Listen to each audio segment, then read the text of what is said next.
Hi everyone, my name is Betty and my goal is to help you see through the lens of Feng Shui so you can make the best decision on how you interact with your space. In this video, I will talk about the top 5 areas that I check when I help a client with house hunting.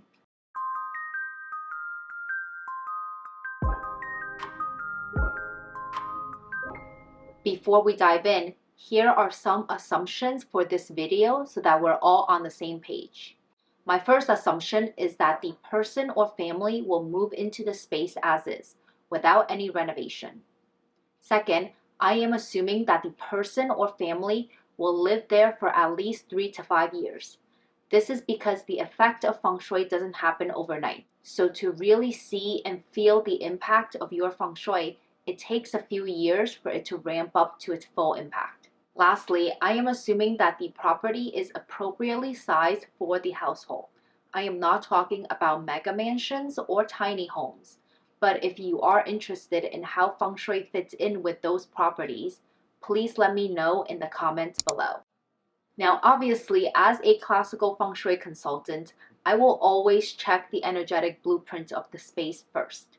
And if the energies of the space do not support how my client will use the space, then that will definitely sway my decision and recommendations to them.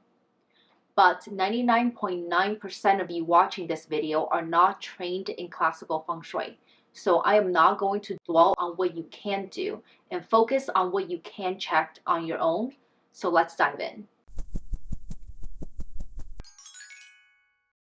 The very first thing I checked is the front door.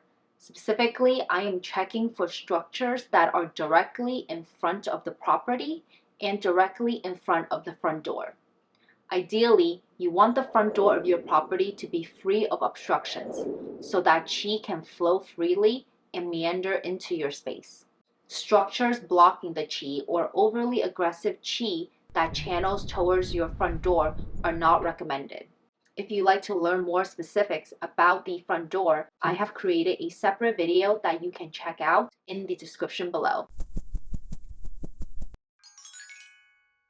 As we move into the space, I am checking for other doors and where they are located in relation to the front door. It is not ideal to have doors aligned from a Feng Shui perspective, but there are different priorities within this rule. For example, 2 bedroom doors aligned are less serious than a bedroom door aligned with the front door. As a general rule, you want to make sure that the front door is not directly across from any other door, the closet door being the only exception. If the bedroom door is directly across from the front door, then the qi will rush straight towards the bedroom, in which case the person living in that room will be impacted the most. The idea behind this is that you want qi to slowly meander into the open space like a living room before it moves into the rest of the house. Next, as I walk further into the house, I always check to make sure that the floors are even. I recommend that you carry a marble or tennis ball with you when you're out house hunting just to double check. Besides the obvious reason that we don't want our floors caving in after we move in Feng Shui, uneven floors represent instability, which is the last thing anybody wants in their new space. If you found this video after you've moved into a space with uneven floor, then you can add area rugs or sectional carpets to the lower floorboard to create a balance. Next, I will try to imagine the most likely furniture arrangement within that space. Once I have that visual in mind, I will look up and check the ceiling. Here, I am looking for beams, exposed piping, lighting fixtures, and ceiling styles like a cathedral, slanted, or tray ceiling. The reason why this is important is that beams and pipings above your seat or bed can create added pressure. So it is very important to consider how your furniture will work within the space while avoiding any overhead structures. As we move into the kitchen, the first thing that I check is to make sure the sink and the stove are not directly across from each other. In nearly all the new floor plans I see these days, the sink is always across from the stove. This is a major no-no in Feng Shui because the stove represents the fire element and the sink represents the water element. This fire and water clash represents frequent bickering and disagreement within the household. So the ideal arrangement would be for the sink and the stove to be separated and away from each other.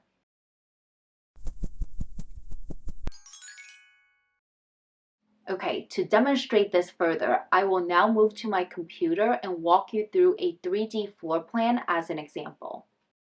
Okay, let's check this floor plan for the 5 areas that I mentioned earlier. So this looks like the back of the house. Let's see if the stairs lead to the front door. Actually, it looks like the side patio with the grill there. I think this leads to the front door. So it's hard to tell what other structures are around this property since it is a 3D rendering for this one house. But assuming that it's just grass, then the front door looks good. Okay, I think this is the front door. The car parked in front does not count as an obstruction. Since this is a new build, I will assume that the floors are even.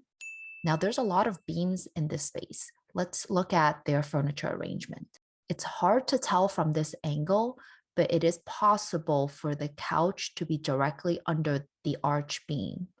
But since this space is so big, it will be relatively easy to push the couch backwards or forward to avoid the beam.